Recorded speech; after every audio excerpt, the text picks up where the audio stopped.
লিখছেন বিসমিল্লাহির রহমানির রহিম। আসসালামু আলাইকুম রাসেল ভাই। ওয়ালাইকুম সালাম। যেহেতু আপনি সবসময় ভালোর দলেই থাকেন, তাই আজ আর জিজ্ঞেস করলাম না কেমন আছেন। আমার নাম নাইম হাসান। ফরিদপুর জেলার মধুখালী উপজেলার কোনো একটি গ্রামে আমার বাড়ি। আজকে আমি যে ঘটনাটি শেয়ার করব সেটি মূলত একটি লাশবাহী গাড়িকে কেন্দ্র করে ঘটে যাওয়া একটি ঘটনা। স্টুডিওতে এসে ঘটনা শেয়ার করার ইচ্ছে থাকলেও সময় স্বল্পতার কারণে সম্ভব হয়নি, তাই আমি চাই ঘটনাটি আপনি পড়ে শোনান। ঘটনা শোনা এক লাশবাহী গাড়ির ড্রাইভারের কাছে। তার বাড়িও আমাদের গ্রামে। তিনি সাধারণত লাশ বহন করার কাজে নিয়োজিত। তার নাম রাশেদুল ভাই। এবার আসি ঘটনায়। একদিন তার ডিউটি শেষে রাতের দিকে ঘুমানোর প্রস্তুতি নিচ্ছিলেন।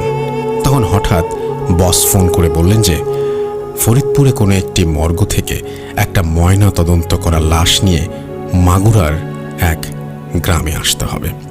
তখন তিনি ঘড়ির দিকে তাকিয়ে দেখলেন 12:30টার মতো বাজে। এই গভীর রাতে তার যেতে ইচ্ছে না করলেও তাকে যেতেই হয়, কেননা এটির ওপরেই তার জীবিকা নির্বাহ করে। তাই তিনি ফরিদপুরের ওই মর্গের উদ্দেশ্যে গাড়ি নিয়ে রওনা হলেন। রাশেদুল ভাই সেখানে পৌঁছানোর পর তাকে তার বস মৃত ব্যক্তির ঠিকানা দিয়ে লাশটাকে গাড়িতে ওঠাতে বলেন। রাশেদ ভাই এবং ওইখানকার একজন সহকর্মী দুজনে মিলে লাশটাকে গাড়িতে ওঠায়। ওঠানোর সময় তাদের অনেক কষ্ট হচ্ছিল। মনে হচ্ছিল লাশটা স্বাভাবিক ওজনের চেয়ে অনেক ভারী হয়ে আছে। তারা লক্ষ্য করলেন লাশের ওপরে যে সাদা কাপড়টা থাকে সেটা রক্তে লাল হয়ে গিয়েছে এবং লাশ নিয়ে যাওয়ার ট্রলিটা বেয়ে গড়িয়ে গড়িয়ে রক্ত পড়ছিল, আর প্রচণ্ড দুর্গন্ধও আসছিল লাশ থেকে। লাশটা অনেক কষ্টে গাড়িতে তোলার পর রাশেদুল ভাই গাড়ি স্টার্ট করে তার বসের দেয়া ঠিকানা অনুযায়ী রওনা দিলেন। ঠিকানাটি ছিল মাগুরা জেলার কোনো একটি গ্রামে। গাড়ি চালানোর সময় তার আবার সিগারেট খাওয়ার অভ্যেস ছিল, তাই তিনি একটি সিগারেট ধরিয়ে মুখে নিলেন। তিনি যতক্ষণ গাড়ি চালাচ্ছিলেন সিগারেট খাচ্ছেন এবং সব কিছু তার ঠিকঠাক চলছিল, কিন্তু সিগারেট শেষ হওয়া মাত্রই তিনি অনুভব করলেন পেছন থেকে কেমন যেন ফিস ফিস শব্দ এবং একটা কান্নার আওয়াজ। তিনি ভাবলেন এটা হয়তো তার মনের ভুল। তারপর তিনি অনুভব করলেন গাড়ির ইঞ্জিন থেকে কেমন এক অদ্ভুত শব্দ আসছে, যেমনটা হয় অনেক বেশি ওজনের কোনো বস্তু বহন করলে। তিনি অনেক ঘাবড়ে গেলেন। তারপর তিনি ওই ফিস ফিস শব্দটা আরো জোরে জোরে শুনতে পেলেন, আর তার গাড়ির ওপর থেকে অনেক জোরালো শব্দে ঠক ঠক ঠক ঠক করে আওয়াজ আসছিল। একটা বড় হাতুড়ি দিয়ে লোহার কংক্রিটে 6-7 জন মিলে আঘাত করলে যেমন শব্দ হয়, ঠিক তেমন আওয়াজ। ওপরে কি হচ্ছে তা দেখার জন্য তিনি তার ডান হাত লুকিং গ্লাসটায় লাগিয়ে সুইচটা চেপে ওপরের দিকে ঘোরালেন। তিনি দেখলেন ওপরে কয়েকটা কালো রঙের লম্বা লম্বা জন্তু, আবার অনেক লম্বা মানুষের মতো আকৃতির প্রাণীরা কুড়ালের মতো চোখা একটা বস্তু দিয়ে গাড়ির ছাদে আঘাত করছে। এটা দেখে তিনি প্রচণ্ড পরিমাণে ঘামতে লাগলেন। তিনি গাড়ির স্পিড বাড়িয়ে দিলেন, তাও যেন পথ শেষ হচ্ছে না। হঠাৎ রাশেদুল ভাই তার গাড়ির হেডলাইটের আলোতে লক্ষ্য করলেন তার গাড়ির সামনে রাস্তার মাঝখানে লম্বা সাদা কাপড় পরা বিভৎস চেহারার একটা মেয়ে দাঁড়িয়ে তাকে ইশারা করে গাড়ি থামাতে বলছে। মেয়েটার চোখ ছিল সম্পূর্ণ ধপধপে সাদা রঙের এবং কাপড়ের আঁচল রাস্তার পাশে এক জঙ্গলের ভেতর ঢুকে গেছে। মেয়েটির কাছে গাড়ি নিয়ে যাওয়া মাত্র মেয়েটি রাশেদুল ভাইকে বলছে, আমাকে নিয়ে যা, দাঁড়া, আমার খুব বিপদ। রাশেদুল ভাই চিন্তা করলেন আজ তার সাথে খারাপ কিছু একটা ঘটতে চলেছে। তিনি গাড়ির স্পিড আরো বাড়িয়ে দিলেন এবং মেয়েটার সাইড থেকে ক্রস করে চলে গেলেন। তারপর তার কাছে সবকিছু স্বাভাবিকই মনে হচ্ছিল। সেই ফিস ফিস শব্দ আর গাড়ির ওপরে থাকা আওয়াজ তিনি আর পাচ্ছিলেন না। এমনভাবে কিছু পথ যাওয়ার পর হঠাৎ তিনি আবার সেই ফিস ফিস শব্দ শুনতে পান। তবে এবার তিনি অনুভব করলেন সেই ফিসফিস শব্দের সাথে আর একটা ফিসফিস শব্দ, ঠিক যেমনটা হয় একজন যদি অপরজনের সাথে কথা বলে। তারপর রাশেদুল ভাই একটু সাহস করে গাড়ির ভেতরে থাকা মিরর গ্লাসের দিকে তাকিয়ে দেখার চেষ্টা করলেন। তারপর তিনি তা দেখলেন। তা দেখার জন্য তিনি একদমই প্রস্তুত ছিলেন না। গ্লাসের দিকে তাকানো মাত্রই তিনি দেখতে পেলেন লাশটা ট্রলির ওপর বসে আছে। শুধু তাই নয়, লাশের পাশে আরো কয়েকজন লোক বসে আছে, যাকে কিনা তিনি রাস্তার মাঝখানে দাঁড়িয়ে থাকতে দেখেছিলেন। তারা দুজনই এরকম ফিস ফিস শব্দে একে অন্যজনের সাথে কথা বলছে। তাদের দুজনের ঘাড়ের ওপর মাথা ছিল বিচ্ছিন্ন, গলার ওপর থেকে টকবক করে রক্ত যেন উপচে পড়ছে, ঠিক যেমনটা হয় অনেক আগুনে তাপ দিয়ে পানি ফোটালে। এমন দৃশ্য দেখে রাশেদুল ভাই ঘামতে লাগলেন। তিনি কি করবেন বুঝতে না পেরে দোয়া দুরুদ পড়তে লাগলেন। হঠাৎ তিনি ফজরের আজান শুনতে পেলেন। সব কেমন নিস্তব্ধ হয়ে গেল। সেই মুহূর্তে তিনি তার গন্তব্যে পৌঁছে গেলেন। তারপর তিনি ওই গ্রামে লাশটা রেখে আসলেন। আর সেখান থেকে তিনি লোকমুখে জানতে পারলেন লোকটাকে নাকি তার বউ সম্পত্তির লোভে নিজের হাতে গলা কেটে হত্যা করেছিল। তার বউ সড়ক দুর্ঘটনায় মারা যায়। এই ঘটনা এখানেই শেষ হতে পারত, কিন্তু তিনি পরের দিন যখন ঘুমালেন, হঠাৎ স্বপ্নের মধ্যে তিনি দেখতে পেলেন একটা সাদা কাপড় পরা মেয়ে তাকে ডাকছে, বলছে, তুই আমাকে রাস্তার মাঝখানে রেখে চলে গেলি কেন? আমি তোকে ছাড়ব না। এখনো রাশেদুল ভাই ওই মহিলাটাকে প্রায় স্বপ্নে দেখেন। মহিলাটি স্বপ্নে তাকে ভয় দেখায়।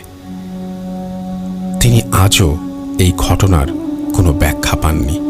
তার মুখে শোনা আরও অনেক ঘটনা আছে, সময় পেলে একদিন স্টুডিওতে এসে শোনাবো।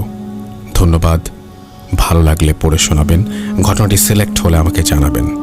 তারপরে তিনি তার মোবাইল নাম্বার শেয়ার করেছেন এবং তিনি আমাকে একটা পার্সোনালি একটা মেসেজ দিয়েছেন, যে মেসেজটার কথা আমি আর এখানে বললাম না। তারপরে তিনি বলেছেন, ভালো থাকবেন, সুস্থ থাকবেন, ভূত.com-এর যাত্রা শুভ হোক। অনেক ধন্যবাদ আপনাকে এই ঘটনার জন্য। আমি ঝুমা আক্তার। আমি আপনার আগের প্রোগ্রামটা দীর্ঘ 10 বছর ধরে শুনে এসেছিলাম। এখন আপনি মাঝখানে বিরতিতে ছিলেন, এখন আপনি আবার নতুন করে ভূত.com নিয়ে আসছেন আমাদের জন্য। আপনাকে অনেক অনেক ধন্যবাদ। প্লিজ আর কখনোই আমাদের ছেড়ে যাবেন না। আর আমি 10 বছর ধরে আপনার ভূত এফএম-এর অনেক বড় ফ্যান ছিলাম। তো আজ একটা ঘটনা না পাঠালেই আসলে মনে হচ্ছে লিসেনার হিসেবে ব্যর্থ, এবং ঘটনা পাঠাতে খুব ইচ্ছা করে, কিন্তু আসলে আমার লেখার মতো সাহস হয় না বা বলার মতো সাহস হয় না। তো আমি রিসেন্টলি আমার এক খুবই কাছের একটা ফ্রেন্ডের থেকে একটা ঘটনা শুনেছি। তার কাছে আরও অনেক ঘটনা আছে। তিনি পেশায় একজন অ্যাম্বুলেন্সের পেশায় নিয়োজিত। তো তাই তার কাছ থেকে ঘটনাগুলো এবং সত্য ঘটনা অবলম্বনে আমি বলছি। তো আমি সে যেভাবে বলেছে আমি সেভাবে তার ঘটনায় চলে যাব। তার সবগুলো ঘটনার যে ক্যারেক্টার আছে সবগুলো ছদ্মনাম, এবং তার নামটা আমি বলতে চাচ্ছি না। তার প্রতিষ্ঠানটার নামটাও আমি এখন নিতে চাচ্ছি না সঙ্গত কারণে। তো আমি সরাসরি তার মতো করে বলছি, তার থেকে যেভাবে আমি শুনেছি। তো আমি ঘটনায় ফিরে যাচ্ছি। ঘটনাটা শুরু হয়েছে 2014 সালের। তো আমি নতুন আর কি চাকরিতে জয়েন করেছি অ্যাম্বুলেন্স চালক হিসাবে। তখনও ঢাকার বাইরে আমি কখনো যাইনি একা। তো 2014 সালের শীতের একটা রাতে, শীতের সময়টা ছিল শীতের, তখন ফোন আসে আমার ফোনে, অফিসে আর কি, যে একটা মর্গে থেকে একটা লাশ নিতে হবে বরিশাল ঝালকাঠির উদ্দেশ্যে। বরিশাল ঝালকাঠির কোনো একটা গ্রামে লাশটি পৌঁছে দিতে হবে। তো রাত 1:30টার দিকে আমাদের ফোন আসে। ফোন আসার পর আমি আর আমার যিনি আছেন সহযোগী হেল্পার, তো ওনাকে নিয়ে হচ্ছে আশরাফ ভাই ওনার নাম, ছদ্মনাম, ওনাকে নিয়ে আমি রওনা দিই দেশের একটি বিখ্যাত হসপিটালের মর্গে। তো হসপিটালের মর্গে রওনা দেওয়া হয়। রওনা দেওয়ার পর আমরা সেখানে 2টার মধ্যে যে পৌঁছে যাই। 2টার মধ্যে পৌঁছে যাওয়ার পর আমরা যা দেখতে পাই যে লাশ এখনো মর্গ থেকে পোস্টমর্টেম হয়ে আসেনি। তো ডাক্তারের কারণে হচ্ছে লাশটা এখনো পোস্টমর্টেম করা হয়নি, ডাক্তার আগামীকাল সকালে আসবে। তো আমি লাশের, যেহেতু এত তাড়াতাড়ি ওনারা রাত 2টার মধ্যেই আমাদের আগের দিন ডেকে রেখেছে, তো এই জন্য এ নিয়ে আমাদের সাথে অনেক কথা কাটাকাটি হয়।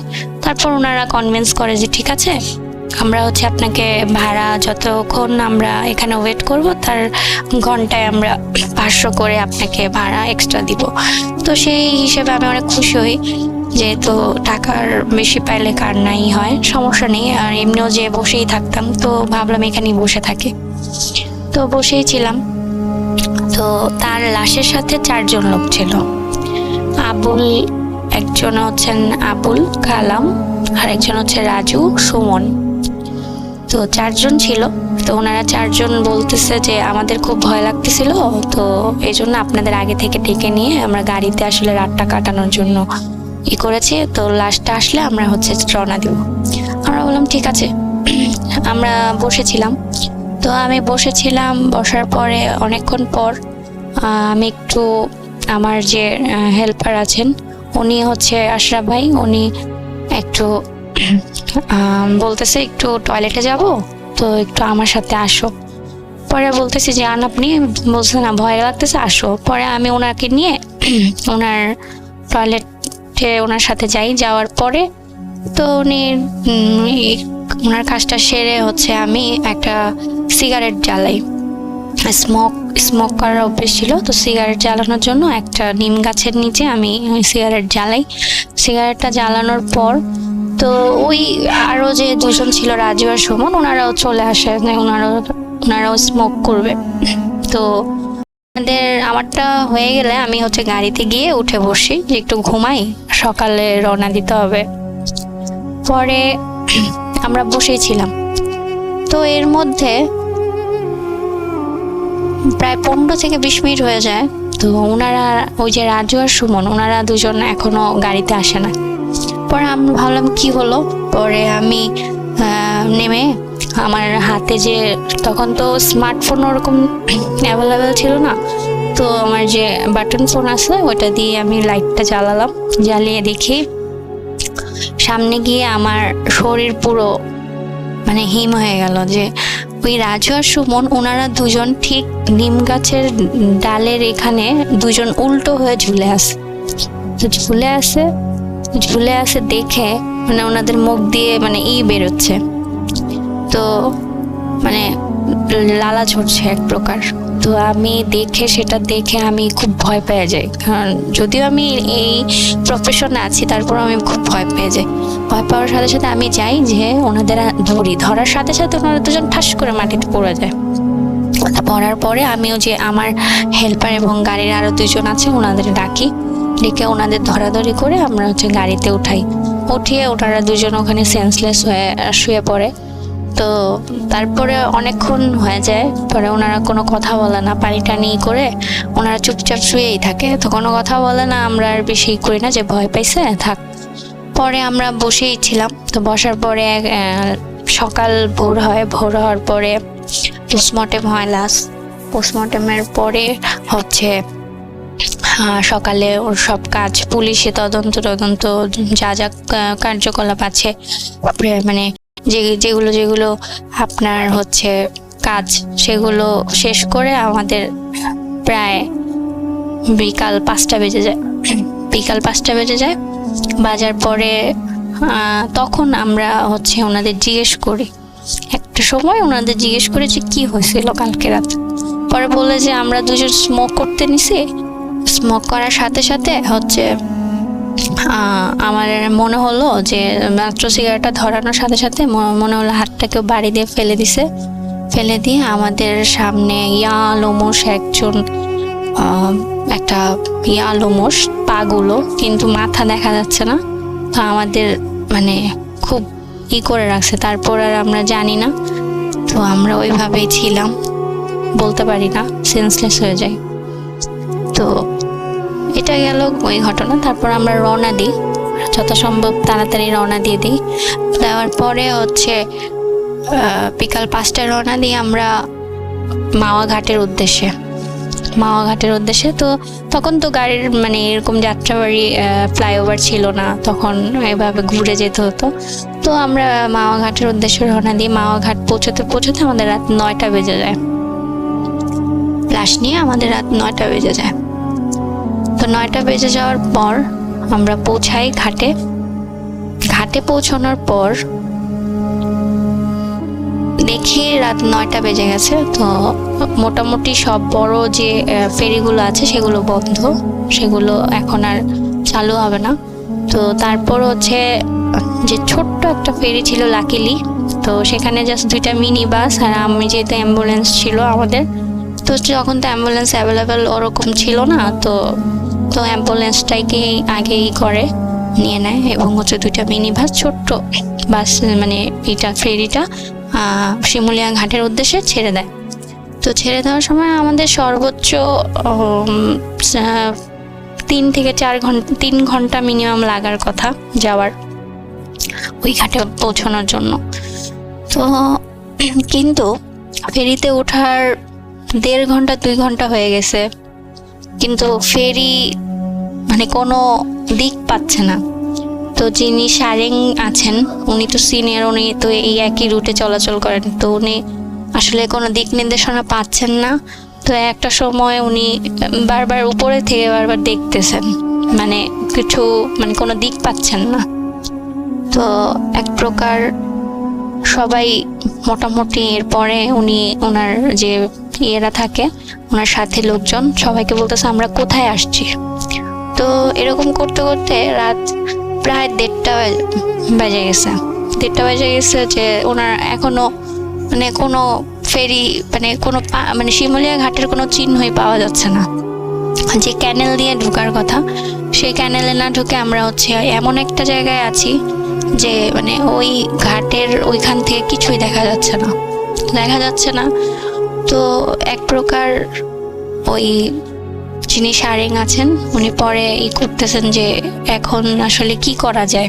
পরে আমরা সবাই বের হয়ে গেলাম, গাড়ি থেকে বের হয়ে সবাই কথা বলতেছে আলোচনার মাধ্যমে যে ঠিক আছে, এখন যেহেতু যেখানে 4 ঘন্টা মানে 2 থেকে 3 ঘন্টা লাগার কথা, সেখানে 4 ঘন্টা 5 ঘন্টা হয়ে যাচ্ছে, তাও ঘাট পাওয়া যাচ্ছে না। তো তারপরে হচ্ছে আমরা সবাই আলোচনার মাধ্যমে বললাম যে ঠিক আছে, তাহলে সকালে আমরা হচ্ছে এখন একটা কিনারায় ভিড়াই, যে কোনো একটা জায়গায় আপাতত সাইডে, তারপরে হচ্ছে সকালে আমরা দেখে তারপরে হচ্ছে শীতের রাত, কুয়াশা, কিছুই বোঝা যায় না, তো আমরা একটা সাইডে ভিড়াই আপাতত, পরে আমরা সকালে রওনা দেব। পরে আমরা সেই কথা মতোই আমরা গাড়িতে বসে থাকি। তো আমরা 4 জন মানে আমি, আশরাফ আর হচ্ছে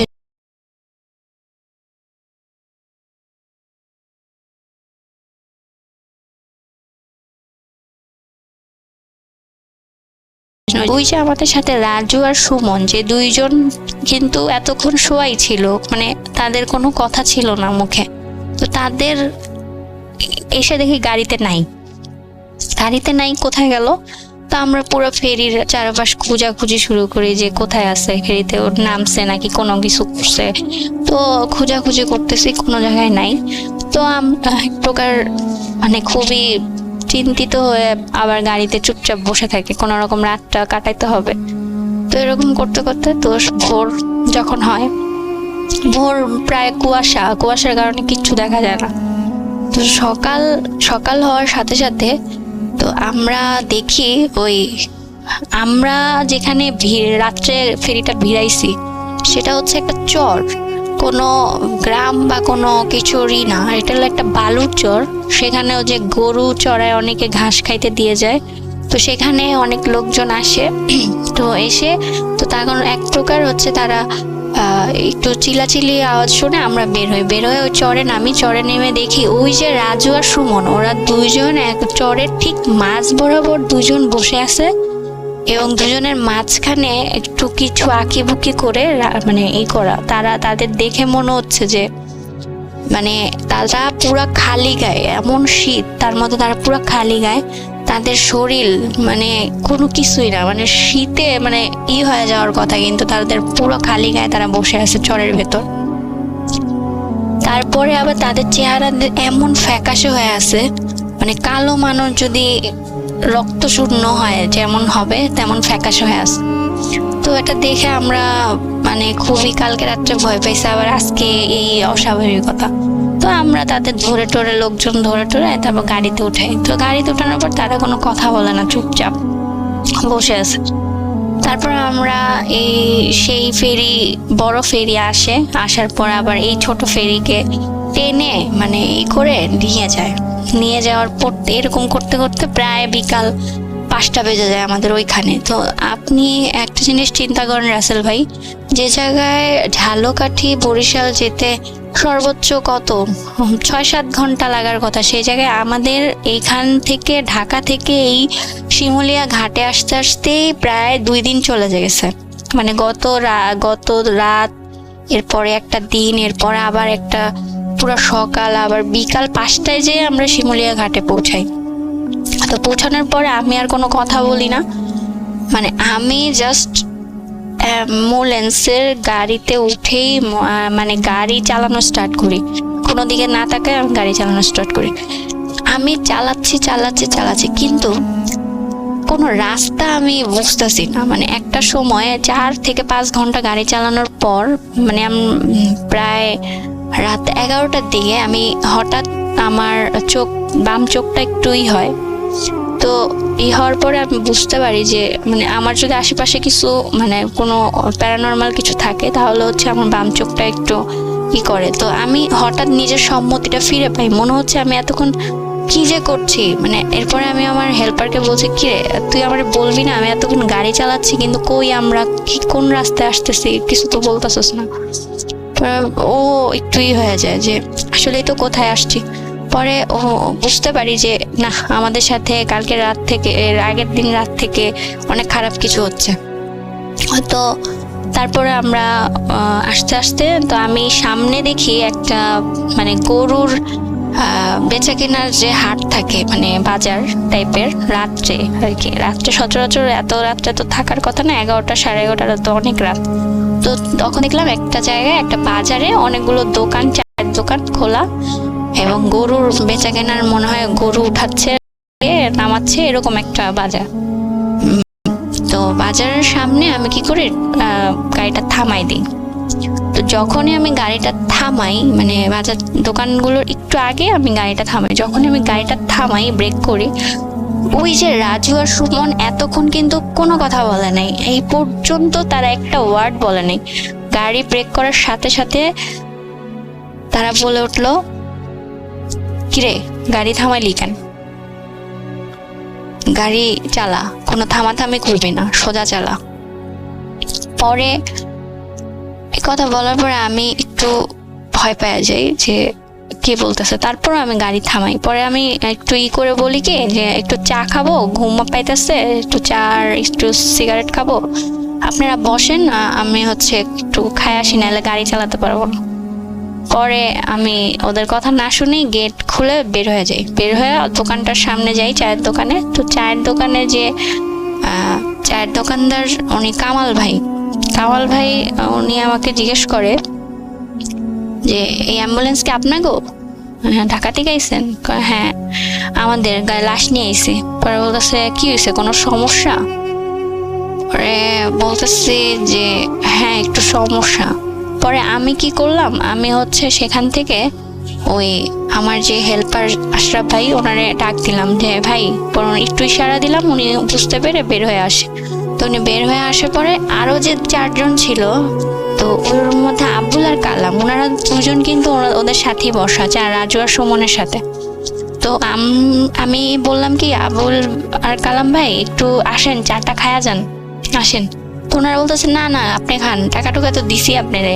তো ওনারা বুঝতেছে না আমি ওনাদের বাইরে বের হতে বলতেছি। তো ওনারা বলতেছে যে না না আপনি খান। আমি বলতেছি দূর, বের হন না, আপনারা বের হন, চা খান, তারপরে করেন, পরে চাই। পরে ওনারা এক প্রকার করার পর ওনারা আসার পরে আমি বলছি যে আমি বারবার বলতেছি আপনারা গাড়ি থেকে বের হন, আপনারা বের হইতেছেন না, আপনারা কিছু বুঝতেছেন না।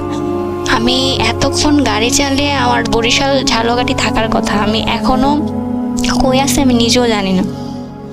পরে বলতেছে তো কি হয়েছে, পরে বলছে কোনো না কোনো সমস্যা তো আছে। তো এর মধ্যে আমি হচ্ছে ওইখান থেকে মানে গাড়ির জানালা দিয়ে ওই রাজু আর সুমনের মধ্যে সুমন ও আমাদের দিকে তাকায় আছে জানালা দিয়ে।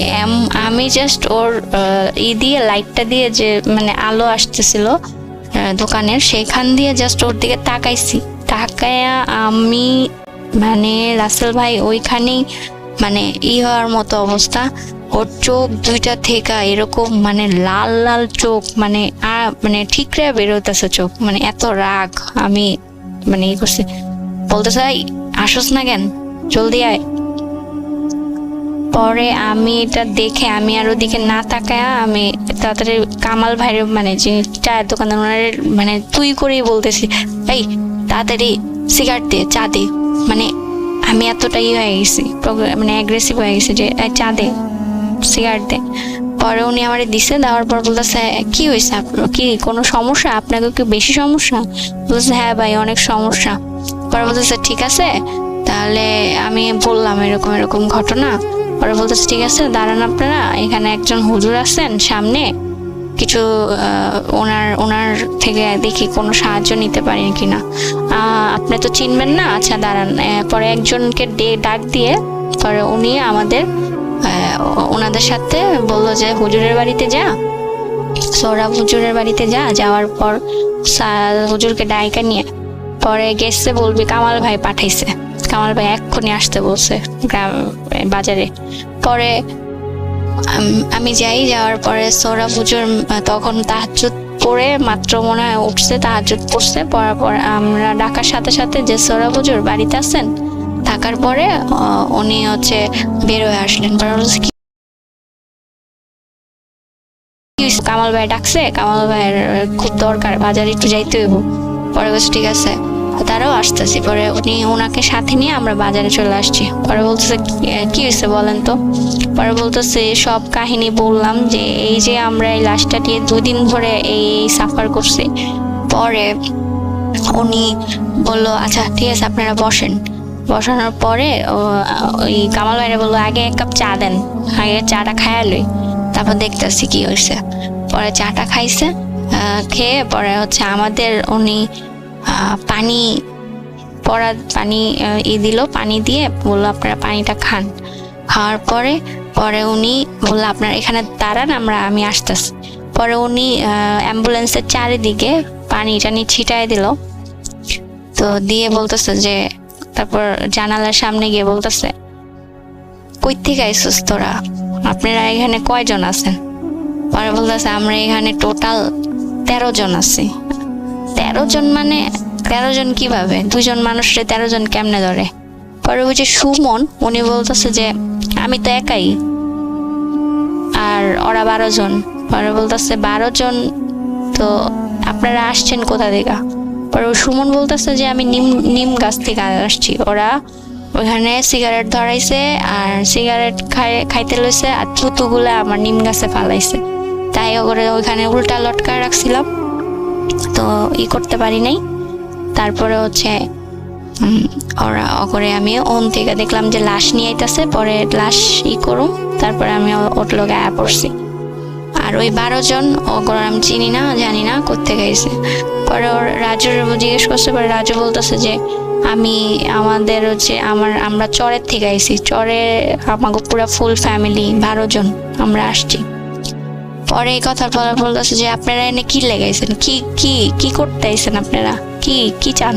পরে আমি যে সুমন সে বলতেছে আমি তো কিছু চাই না, আমি তো লাশ খামো, খায়া খোয়া যামগা, আমার খাইতে হইব, খায়া খোয়া আমি চলে যাবো।